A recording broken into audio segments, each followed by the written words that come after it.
Биз күтпөгөн, сиз көрбөгөн Өзбекстан-Кыргызстан оюну алдындагы кызычуу.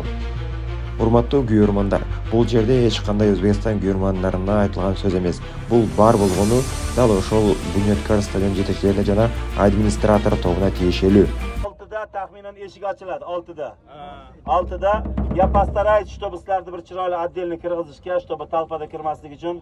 Ооба, Абдурахманбек айтып кеткендей, жалпылай саат 6'да кыргыз күйөрмандарын стадионго киргизүүгө аракет кылып көрөбүз дешти. Тилекке каршы ал нерсе орундалган жок. 4-секторга кирүү жолунда биз 2 сааттай аралык күттүк. Тилекке каршы ал жерден киргизе алышкан жок дагы. Да оюн башталарына 1 саат убакыт калганда дал ошол 5-кирүү жолуна өткөзүштү. Ал жактан дагы биздин күйөрмандар чыдамсыздык менен күттү. Тилекке каршы ал нерсе биз күткөндөй болгон жок. Тактап айтканда, толук кандуу кыргыз күйөрмандары оюн башталып 15 мүнөт өткөндөн кийин гана кирип жетишти. Бирок ага чейин бир топ тоскоолдуктар болду. Биринчи Өзбекстан күйөрмандары кирет, андан кийин кыргыз күйөрмандары кирет деп айткан жетекчиликтер тобу бул жерде өтө чоң кемчиликтерди кетет десек дагы туура болчудай. Бир эле биздин күйөрмандарга дейин десек, бул жерде жалпылай Өзбекстан күйөрмандары дагы футболго кире алышкан жок. Деги эле мына ошол билеттер боюнча бир топ көйгөйлө жаралгандыгын мына ошол видеолордон көрсөңүздөр болот.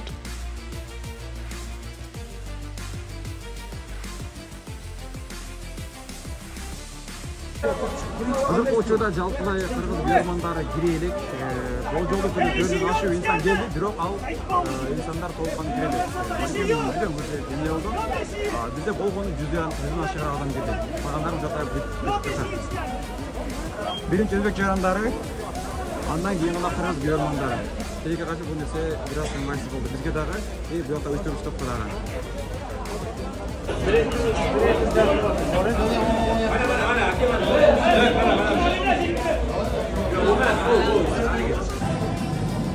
Кыргыз фанаттары, кыргыз күйөрмандары, тилекке каршы толуккан билеттер бизде колубузда бар, официал түрдө берилген, бирок бул жакта эч жабып коюшкан, билишкен жок.